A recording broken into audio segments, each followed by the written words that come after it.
चंबल के बीहड़ में एक बार फिर डकैतों की दहशत है। जी हां, दशकों के बाद फिर गोलियों से जंगल गूंज उठा है। नाकाम आशिक योगी गुर्जर ने आतंक मचा रखा है। एक बार फिर से चंबल की धरती, जो कि कभी डकैतों के लिए पहचानी जाती थी, एक बार फिर से नाकाम आशिक योगी गुर्जर का आतंक दिखाई दे रहा है। पुलिस सब आशिक डकैत की तलाश कर रही है। हस्तिनापुर के जंगलों में फोर्स लगातार उसका पीछा कर रही है। पुलिस ने 2 सदस्यों को गिरफ्तार भी कर लिया है। गुरुवार को योगी गुर्जर से मुठभेड़ भी हुई पुलिस की। हालांकि इसमें अंधेरे का फायदा उठाते हुए योगी गुर्जर वहां से भाग निकला अपने पूरी टीम के साथ। मुठभेड़ में टीआई जरूर घायल हो गए थे। तो चंबल रिटर्न से एक बार फिर से डकैत यहां पर पैर पसारते हुए नजर आ रहे हैं। एक बार फिर से योगी गुर्जर का आतंक नजर आ रहा है और काफी बड़ी सदस्यों की इसकी संख्या है। एक बार फिर से जब छापा मारा गया, क्योंकि ये आशिक है ये भी कहा जा रहा है, और इसीलिए इश्क के चक्कर में फंसकर डकैती की राह पर आया नाकाम आशिक एक बार फिर से चंबल में डकैतों की सुगबुगाहट को बढ़ा रहा है। बीहड़ में एक बार फिर पुलिस अब चाह रही है कि एक बार चूंकि डकैतों का यहाँ पर खात्मा कर दिया गया था, तो कोई डकैत फिर से सिर न उठाए। के साथ मुठभेड़ हुई, उसमें दोनों तरफ से ही गोलीबारी भी हुई है, जिसमें हमारे 2 पुलिसकर्मी घायल हुए हैं। मौके से वो बदमाश वहाँ से भाग गए हैं, परंतु बहुत ही जल्द उनको गिरफ्तार कर लिया जाएगा। मौके की सर्चिंग जारी है। जो मौके पे सर्चिंग करी गई है तो कुछ खाने की वस्तुएं भी वहाँ पे मिली हैं। साथ में ही जो गोलीबारी हुई है उस गोलीबारी के अवशेष वहाँ मिले हैं। काफ़ी मात्रा में जो खाली खोखे हैं वहाँ से बरामद कर लिए गए हैं, जब्त किए हैं, एवं 307 धारा में जो नए बीएनएस के हिसाब से उसमें एक एफआईआर भी पंजीबद्ध कर ली गई है। गिरोह जो इस क्षेत्र में ग्वालियर चंबल क्षेत्र में, ये धौलपुर से लेकर के ग्वालियर मुरैना के इस एडजॉइनिंग एरिया में जहाँ मूवमेंट इनका है, ये छोटे से गैंग की अभी गतिविधियाँ कुछ दिनों से बढ़ी हैं। इसको जल्दी से जल्दी ख़त्म किया जाना चाहिए, एक विशेष प्लान बना करके, और एक स्क्वाड तीनों जिलों का समन्वय बना करके, हो सकता है ये शिवपुरी के बॉर्डर तक भी जाता हो, तो ये 3-4 जिलों का समन्वित प्रयास करके इस गैंग को जल्दी से जल्दी समाप्त करना चाहिए। तो योगी गुर्जर नाम का ये आशिक डकैत एक बार फिर से पैर पसारने की कोशिश कर रहा है और एक बार फिर से डकैतों की सुगबुगाहट बीहड़ में दिखाई दे रही है। लेकिन इस बार पुलिस मुस्तैद है और मुठभेड़ हुई। अब मुठभेड़ कैसी हुई, वहां से किस तरह से योगी गुर्जर भाग निकला, उस जगह का मुआयना करने के लिए पहुंचे हमारे ब्यूरो चीफ, और चलिए देखते हैं कि क्या कुछ उन्होंने देखा। उमेश पाराश। इस समय हम मौजूद हैं हस्तिनापुर थाना क्षेत्र के हनुमान जी के मंदिर के पास। योगी गुर्जर शरण लेता था। तस्वीरें हम आपको बताएंगे। ये आपको जो खटिया नजर आ रही है और इस पर जो बिस्तर नजर आ रहे हैं, वो यहीं पर जो योगी गुर्जर की गैंग है वो यहाँ पर सो रही थी। और देखिए ये स्पॉट वही स्पॉट है। इस झोपड़ी से भी जो डकैत हैं वो यहाँ रुके थे। ये देखिए पानी के बर्तन है, यहाँ पर पानी रहता था। और उसके बाद ये वही झोपड़ी है जहाँ पर जो डकैत गिरोह है उनके सदस्य यहाँ पर रुके थे।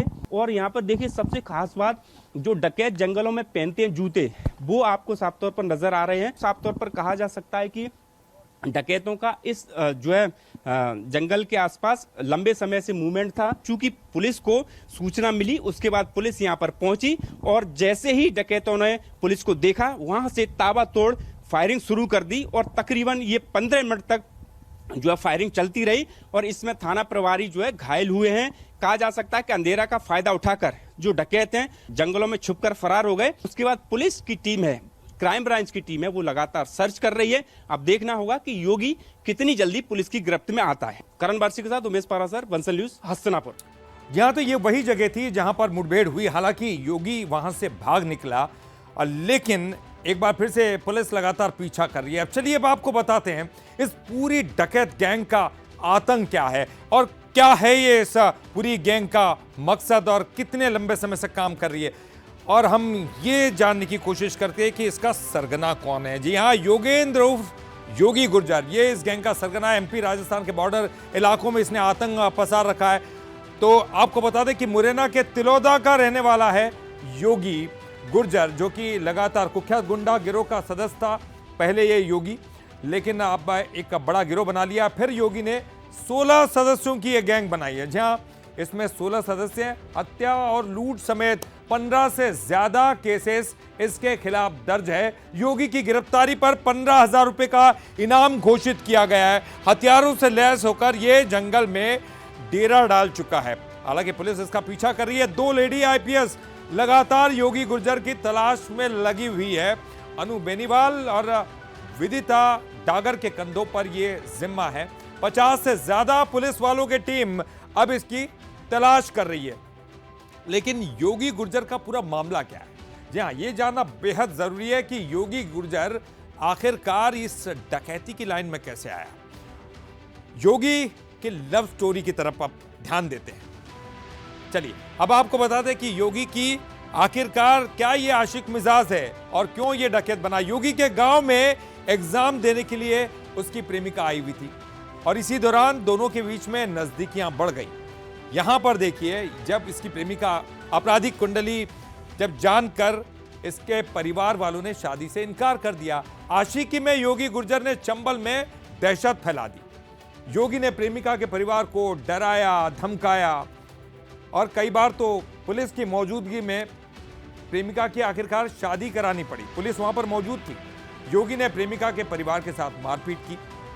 यह भी बात सामने आई कि 8 अक्टूबर को गर्भवती प्रेमिका का इसने अपहरण कर लिया। पुलिस ने अगवा महिला को योगी के चंगुल से छुड़ा लिया। लेकिन देखिए, चंबल वो क्षेत्र जहां डकैतों का आतंक हमेशा से रहा है। आखिर क्या नाता है, यह जानना जरूरी है कि चंबल और बागी लोगों का कनेक्शन क्या है। चलिए अब आपको यह भी बताते हैं कि आखिरकार चंबल में दस्यु इतना आतंक क्यों मचाते हैं, क्या कनेक्शन है। ग्वालियर और चंबल में दशकों पुरानी यह समस्या रही है, दशकों पुरानी। कहते हैं कि चंबल के पानी में ही बगावत है। कहते हैं चंबल का पानी ऐसा है कि यहां बगावत के सुर उठते हैं। जाति संघर्ष और गरीबी भी इसकी मुख्य वजह रही है। अंग्रेज भी इस समस्या को हल नहीं कर पाए, यानी कि उस वक्त से डकैतों की समस्या है। 70 और 80 के दशक में ये जो डकैत समस्या थी वो चरम पर थी। पूर्व सीएम अर्जुन सिंह के समय कई सरेंडर हुए, यानी कि कोशिशें की सरकार के द्वारा भी। संत विनोबा भावे ने कई डकैतों का सरेंडर कराया, मुख्य धारा में उनको शामिल किया। 2000 के बाद डकैत समस्या खत्म मानी गई। आपको बता दें, फिर भी 1 या फिर 2 गैंग हमेशा से सक्रिय रहे चंबल में। लेकिन देखिए, आपको यह भी बता देते हैं कि चंबल में वो कौन कौन से 5 बड़े डकैत हैं जिन्होंने आतंक मचाया। हालांकि बाद में आत्मसमर्पण भी किया। तो चलिए अब आपको बताते हैं वो कौन कौन से 5 डकैत। पहला नाम, यानी कि बड़ा नाम, डकैत मान सिंह का। इन्हें चंबल का शेर कहा जाता था। डकैत मलखान सिंह, डाकुओं का राजा इनको कहते थे। डकैत मोहर सिंह, 300 से ज्यादा हत्या, 1982 में सरेंडर कर दिया। और फूलन देवी को कौन भूल सकता है, दस्यु सुंदरी सरेंडर करके सियासत में इन्होंने प्रवेश किया। और डकैत ददुआ का आतंक चित्रकूट इलाके में बहुत ज्यादा था। तो डकैत निर्भय गुर्जर, जो कि आखिरी डाकुओं में से एक थे, बाद में समर्पण किया। और डकैत मान सिंह, इन्हें तो चंबल का शेर कहा जाता था।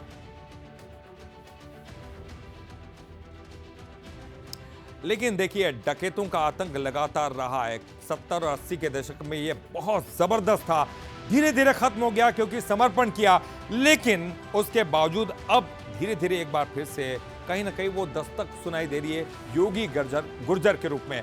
चलिए अब आखिरकार इस पर बड़े सवाल पर जानना बहुत ज्यादा जरूरी है। वो कौन कौन से बड़े सवाल हैं, इनका रुख करेंगे। बड़े सवाल, क्या ग्वालियर चंबल में बागी एक बार फिर से सिर उठा रहे हैं? बड़ा सवाल, क्या नई गैंग का मकसद सिर्फ और सिर्फ फिरौती वसूलना है? क्या बागियों के बहाने व्यक्तिगत दुश्मनी निभाई जा रही है? और क्या ग्वालियर चंबल में एक बार फिर से हमें बागी दिखाई देंगे? लेकिन बागियों का मकसद पहले कुछ अलग रहता था, क्योंकि गरीबी थी और दूसरे आतंक से वो परेशान होते थे और इसीलिए बागी बनते थे। कहा जाता था कि चंबल के पानी में कुछ बगावत है। और चलिए अब इस पर ज्यादा जानकारी के लिए बात करेंगे जिन्होंने उस मौके का मुआयना किया जहां पर मुठभेड़ हुई, यानी कि हमारे ब्यूरो चीफ उमेश पाराशर। चलिए सीधे उनका रुख करेंगे। उमेश, ये वो चंबल की धरती है जहां कहा जाता था कि यहाँ का पानी कुछ ऐसा है कि इसमें ही बगावत है। लेकिन बड़ा समय हो गया, ये नई जनरेशन तो जानती नहीं कि डाकू क्या होते थे, क्योंकि बहुत से डाकुओं ने समर्पण कर दिया, मुख्य धारा में शामिल हो गए। एक बार फिर से निर्भय, माफ कीजिएगा, फिर से योगी का आतंक दिखाई दे रहा है, योगी गुर्जर का। और आप तो उस जगह पर भी गए, क्या कुछ दिखाई दे रहा है और क्या वाकई में ये पुरानी जो परंपरा थी बगावत की, क्या वो है या फिर ये फिरौती का मकसद ही कुछ दूसरा हो गया इनका? देखिए, निश्चित तौर पर ही जैसे जैसे समय बदलता है और जैसे जो पहले जो डकैत कहे जाते थे, जब भी उन जमीनी विवाद को लेकर ग्वालियर चंबल में ज़्यादातर जो बागी हैं वो डकैत बने थे, और उसके बाद अब ये चलन जो है बदलता जा रहा है, ट्रेंड बदलता जा रहा है। नए समय के अनुसार फिरौती, हत्या, लूट जैसी जो छुटमुट घटना है वो करके ये जो बदमाश हैं वो बागी बन जाते हैं और जंगलों में छुप जाते हैं, जिससे पुलिस इनको पकड़ ना पाए। देखिए, ऐसा ही मामला 2023 से लगातार चला आ रहा है, जहां योगी गुर्जर का आतंक ग्वालियर चंबल में देखने को मिल रहा है। सबसे पहले जो है ये जो योगी गुर्जर है, श्योपुर में एक इनकी प्रेमी थी, उनसे जो है इनका मेलजोल था, और उसके बाद जब इनसे शादी की उनके परिवार वालों ने मना कर दी, उसके बाद ये घटनाक्रम शुरू होता है और योगी उस समय से हाईलाइट हैं। चूंकि बीच में जो गुड्डा गुर्जर का आतंक था, हालांकि गुड्डा गुर्जर को पुलिस ने पकड़ लिया है, लेकिन योगी गुर्जर उनके साथ रहते थे, तो उन्होंने जंगल के पूरे रास्ते देखे और इसीलिए उस गैंग को धीरे धीरे योगी और कल्ली गुर्जर जो है अब बढ़ाते हुए नजर आ रहे हैं, और इन्होंने अपनी गैंग में धीरे धीरे 16 लोगों को शामिल कर लिया है। सभी पर जो लेटेस्ट हथियार भी मौजूद हैं, और अभी जो हसनापुर के जंगलों में पुलिस से मुठभेड़ हुई है। कहा जा सकता है कि अब जो डकैत हैं ग्वालियर चंबल में एक बार फिर सिर उठाते हुए नजर आ रहे हैं। हालांकि दोनों तरफ से गोलियां चली हैं और डकैत अंधेरे का फायदा उठाकर जंगल में भाग गए हैं। लेकिन देखिए, अब दूसरी तस्वीर ये है कि अगर इसी तरह से धीरे धीरे योगी गैंग बढ़ती गई तो निश्चित तौर पर ग्वालियर चंबल में एक बार फिर जो है डकैतों का आतंक देखने को मिलेगा, जिससे लोग काफी परेशान होंगे। इस गैंग का जल्द से अगर खात्मा नहीं हुआ तो ये गैंग एक बड़े गैंग के रूप में काम करेगी और ग्वालियर चंबल में आतंक का पर्याय भी बन जाएगी, क्योंकि कहा जा रहा है कि अगर इनका मुरैना में पूरा जो संगठन है काफी गिरोह मजबूत है, और मुरैना से जब भी पुलिस इनको पकड़ने जाती है तो अलग अलग जो है जगह ये पहुंच जाते हैं, जिससे इनके जो समाज के लोग होते हैं वो उनको शरण भी दे देते हैं। ऐसा ही हसनापुर में भी देखने को मिला, जहां हम गए वहां पर गुजर बाहुल क्षेत्र है और वहां पर 5 झोंपड़ियों में ये डकैत रहते थे, और जब रात का समय होता तो ये मंदिर की छत पर पहुंच जाते थे, और यही वजह कि जब पुलिस वहां पहुंची तो मंदिर की छत से जो है जैसे ही पुलिस को देखा तो डकैतों ने ललकार दी और ताबड़तोड़ जो है गोलियां देखने को मिली। हालांकि इस पूरे मामले में 2 पुलिस एक जो है थाना प्रभारी और आरक्षक भी घायल हुए हैं, और अब एक 307 का एक नया मामला दर्ज हो गया। कहा जा सकता है कि योगी गुर्जर पर अभी 15,000 का इनाम है, और अब इस पर लगातार जो मामले हैं वो भी दर्ज होते जा रहे हैं। अभी तक जो है 14 मामले दर्ज हो गए हैं, और बिल्कुल बिल्कुल निश्चित उमेश, आप जिस तरफ इशारा कर रहे हैं वो साफ है, क्योंकि वो तमाम लोग, पुरानी पीढ़ी अच्छी तरह से जानती है कि कितना बड़ा आतंक रहता है, कितनी बड़ी समस्या है। निश्चित तौर पर अगर ये योगी गुर्जर अपना सिर फैला रहा है या अपना पैर पसार रहा है तो इसको रोकना बहुत ज्यादा जरूरी है, क्योंकि इसका आतंक तो बढ़ेगा, साथ ही इसको देख कर दूसरे लोग भी प्रेरित होकर शायद इस फील्ड में आए। बहुत बहुत शुक्रिया आपका इस पूरी जानकारी के लिए बातचीत करने के लिए।